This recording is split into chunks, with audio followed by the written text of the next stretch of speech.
Hai hello, salam sejahtera Malaysia. Selamat datang ke channel Fels Lifestyle, tuan dan puan yang saya amat hormati.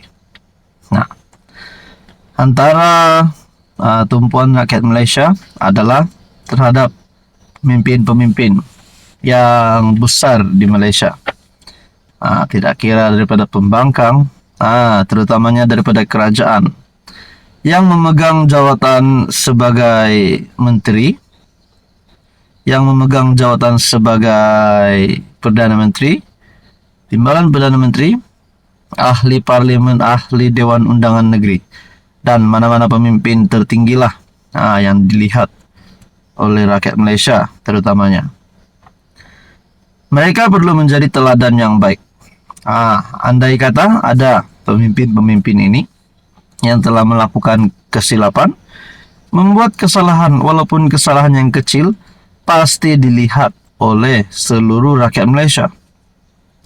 Dan kalau mereka melakukan kesilapan, adakah mereka patut dimaafkan ataupun patut dipecat? Saudara-saudara yang saya amat hormati, baru-baru ini Tokmat akan diberi notis kompaun merokok di kawasan larangan.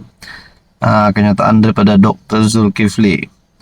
Menteri Luar Datuk Seri Muhammad Hassan akan diberi notis kesalahan dan kompaun atas kesalahan merokok di kawasan larangan. Menteri Kesihatan Datuk Seri Dr. Zulkifli Ahmad berkata, pegawai diberi kuasa dari pejabat kesihatan daerah Seremban akan berjumpa Muhammad untuk berbuat demikian. Pejabat Menteri Luar pun telah dimaklumkan mengenai perkara itu. Jujurnya, Muhammad sendiri meminta Kementerian Kesihatan Malaysia mengeluarkan kompaun ke atas kesalahan tersebut dan memberitahu saya kompaun akan dibayar, katanya menerusi aplikasi X.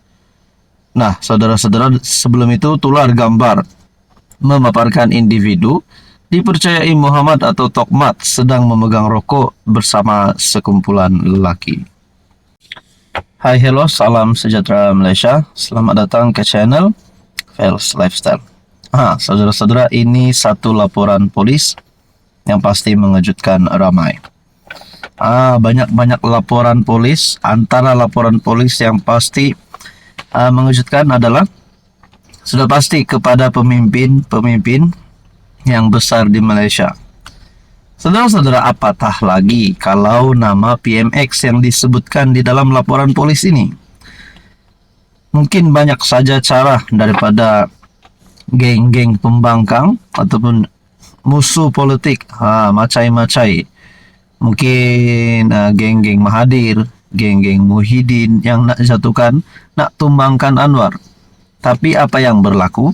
Anwar tetap jadi Perdana Menteri. Saudara-saudara, saya telah terima maklumat.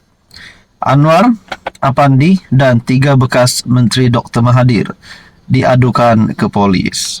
Beberapa laporan polis dibuat terhadap Anwar, 3 anggota kabinet Dr. Mahathir dan bekas Peguam Negara Apandi Ali, ekoran dapatan RCI berhubung kes Batu Putih. Peguam Rafiq Rashid Ali berkata, sekurang-kurangnya 2 individu, Wan Muhammad Azri Wan Deris dan Khairuddin Abu Hassan, membuat laporan tersebut secara berasingan. Katanya lebih ramai dijangka berbuat demikian tidak lama lagi.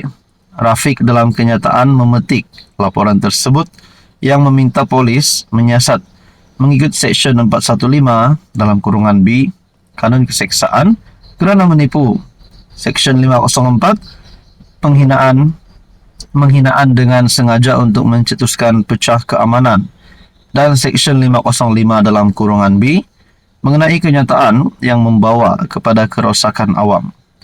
Secara khusus, Rafiq berkata laporan terhadap Anwar adalah berdasarkan kenyataan PM pada 6 Disember yang melabel mereka yang terlibat dalam kes Batu Putih sebagai pengkhianat, walaupun tiada bahagian dalam RCI menyatakan perkara sedemikian. Tindakan ini adalah percubaan untuk menipu dan memutarbelitkan laporan RCI. Menurut Peguam lagi, laporan berkenaan menamakan Wan Aziza Muhammad Sabu, dan Anthony Locke yang berkhidmat dalam Kabinet Mahathir ketika keputusan menarik balik permohonan semakan tersebut dibuat kepada Mahkamah ICJ. Nah, saudara-saudara, berkaitan dengan ini, tuan-tuan dan puan, apa komen Anda? Hai, hello, salam sejahtera Malaysia. Selamat datang ke channel Pels Lifestyle. Saudara-saudara yang saya amat hormati, berkaitan dengan satu lagi berita menyebut nama bekas Perdana Menteri, pengesyuran siasatan jenayah terhadap bekas PM itu. Nah, walaupun Tun Mahathir pernah memegang jawatan Perdana Menteri sebanyak 2 kali, antara sejarah yang hebat pernah tercipta di Malaysia, tapi nama Tun Mahathir kenapa terlibat dengan pengesyuran siasatan jenayah? Kerana ini bukan siasatan biasa-biasa. Ini adalah RCI berkaitan dengan Pulau Batu Putih. Nah, ada pihak berkata pihak ini menipu. Ada yang kata pihak ini yang menipu. Mahathir kata ini menipu. Pihak satu pula kata Mahathir menipu dan sebagainya. Jadi adakah perkara ini mana-mana pihak yang dapat dibuktikan bersalah? Contohnya lah Tun Mahathir. Apakah Tun Mahathir akan ditangkap? Kalau Mahathir bersalah, agak-agaknya berapa lama hukuman penjara ataupun apa tindakan undang-undang yang bakal diterima Mahathir kalau beliau bersalah? Nah, berkaitan dengan ini, saudara-saudara, pendirian Locke tidak berganjak meskipun dituduh penipu oleh Dr. Mahathir. Meskipun dituduh sebagai penipu oleh mantan PM Tun Dr. Mahathir, Menteri Pengangkutan Anthony Locke tidak berganjak dari pendiriannya bahawa tiada taklimat diberikan kepada jemaah menteri berhubung isu kedaulatan Batu Putih, Batuan Tengah dan Tubir Selatan pada 2018. Locke menegaskan bahawa masyarakat umum dan Dr. Mahathir wajar membaca laporan RCI secara keseluruhan yang mencatatkan kronologi dan latar belakang krisis kedaulatan tersebut.